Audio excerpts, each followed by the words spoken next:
Hi, it's Don. Today's post is titled Studies or Polls? Which is the lesser of two evils?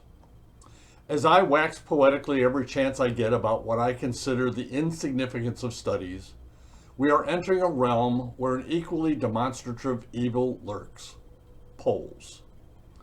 My aversion to studies comes about through the way in which they are conducted and the theories strewn from them. Polls use a very similar method of calculation, that of the law of large numbers. Law has always rubbed me the wrong way in that it makes it sound as if whatever data you reveal, the results are to be taken as fact. While it gives you a sense of direction or possible outcomes, there are too many variables to each that could easily change the outcome. As an example, studies done to ascertain if something like coffee or eggs or wine is or isn't good for you, the basic premise starts out flawed, as each of us has our own DNA, which could affect the outcome. Hence my aversion to studies.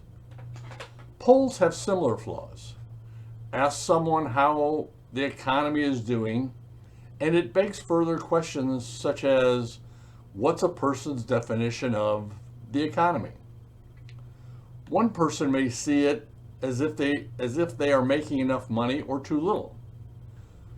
Another might equate the economy to their retirement account and if it's invested in the stock market. As we proceed into the new year, we will inevitably see more and more polls showing who's ahead of who for this race or that. Right now, we're still roughly 14 months from election time. More than enough time to change your mind many times over, especially as we see and hear more news prevail. With all of their defectiveness, how are we not to be impacted by their supposed results?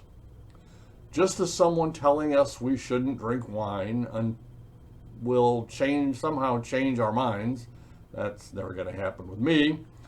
It's almost as if the cure we're being sold is really an attempt to sway our opinion versus giving us factual data so as to help come to our own conclusions.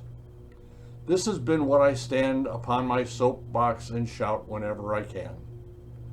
Learn what you need to and make your own decisions. Don't blindly follow studies and polls that are deficient from the start. In conclusion, I find that both studies and polls are evils of equal proportions. Relying on the facts and your own intelligence to set a course for your life. You may not always be right, but at least you took control. Cheers.